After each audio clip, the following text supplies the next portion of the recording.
On this 4th of July, we visited KSAS, that's Kilo Sierra Alpha Sierra, Salton City Airport, also known as Salton Sea Airport.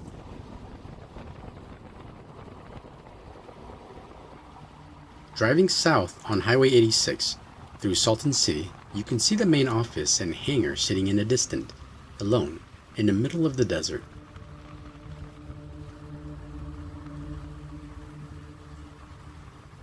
There seemed to be nothing around for miles in what some call a post-apocalyptic desert wasteland.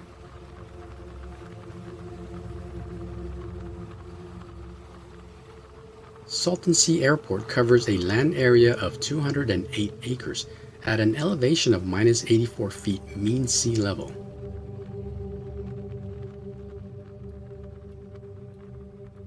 Privately owned and managed by Burtech Waste Industry, the airport can be seen from the road that leads into the Burtech landfill.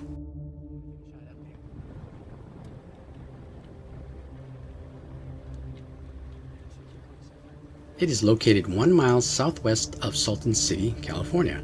The city occupies the west shore of the Salton Sea in Imperial County.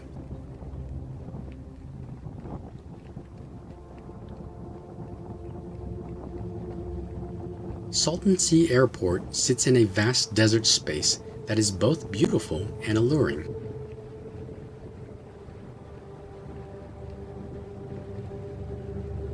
In the evening, with a cool breeze and the warm glow of the setting sun, when the silhouette of the mountains began to show, this airport transforms into a sight to remember.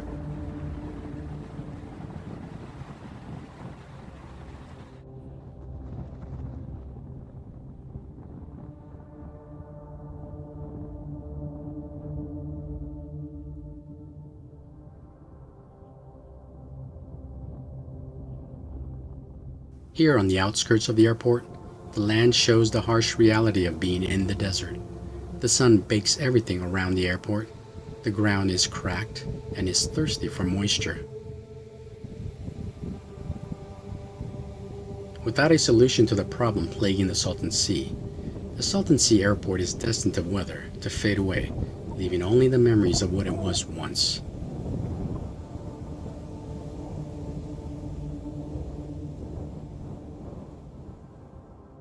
South of the runway, we are looking at runway 25.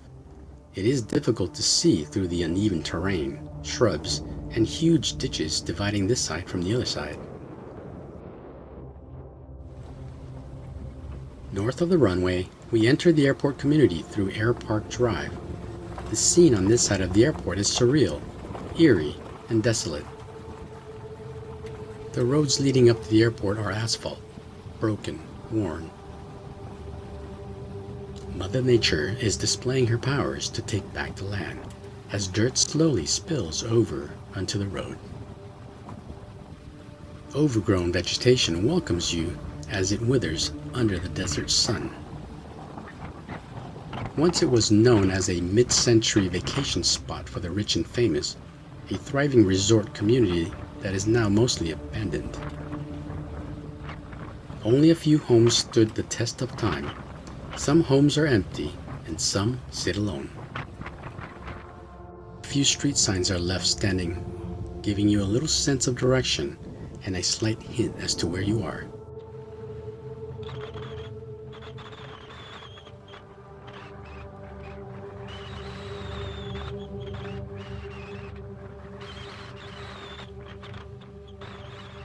The streets are laid out like the leaves of a palm tree, where one of the branches would lead you to the end of the county's road, which is right to the front gate of the airport. The sign says N.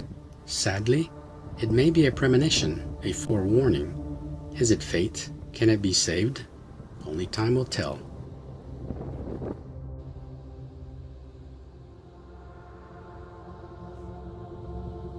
Compared to the south side, the landscape here is slightly different.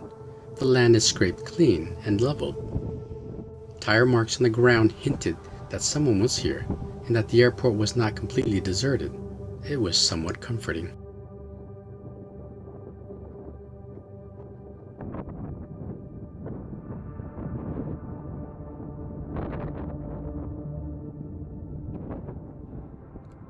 The end of this street, Desert Air Court, puts you near runway 25.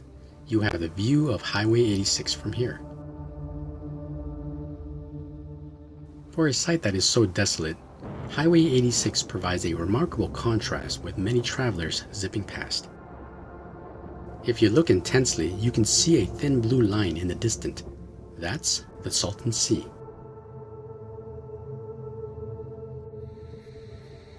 On the opposite side, at the end of Air Park Drive, we look over to runway 7, where we see nothing but the desert.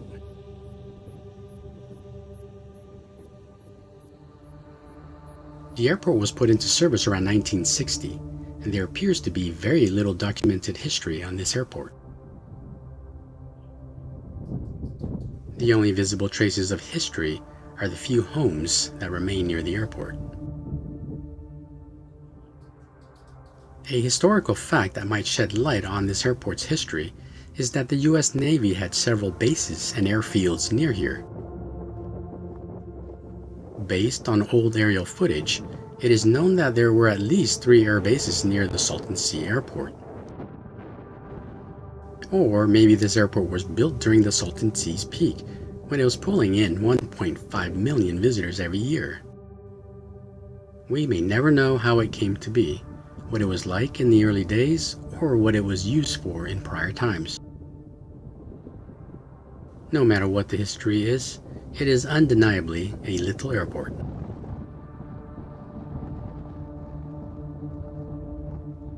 Salton Sea Airport has one runway, designated 7 and 25. It is a gravel-based runway spanning 5,000 feet long by 75 feet wide, just long enough for most general aviation aircraft.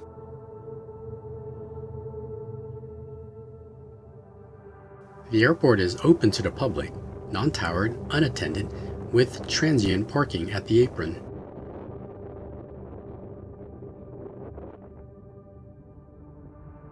There are no hangars, no office hours, no fuel, no FBO, and no other services available.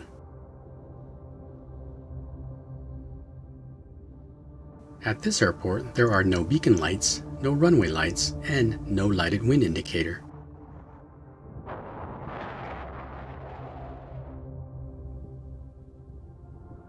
There are no runway markings except for the white threshold bars at each end of the runway.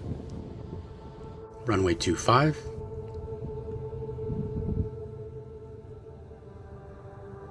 and runway 7.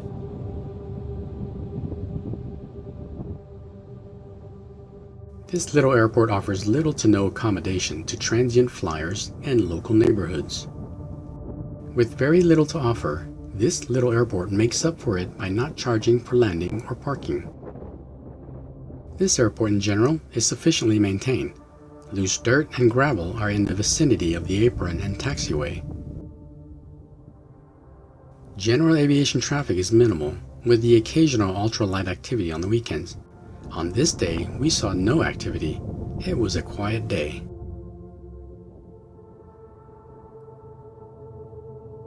The taxiway is hard-packed dirt and gravel, separated from the runway by berms. There are signs of asphalt in other parts of the airport.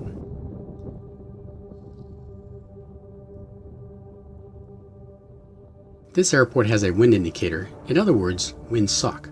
It stood in the middle of a decently maintained, unlighted, segmented circle, which indicates the traffic patterns.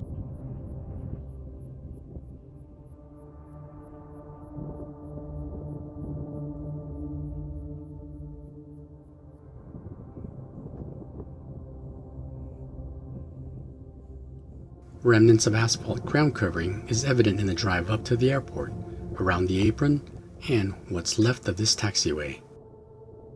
Parts of it appear to have been washed away. What's left will continue its course and will erode away in time.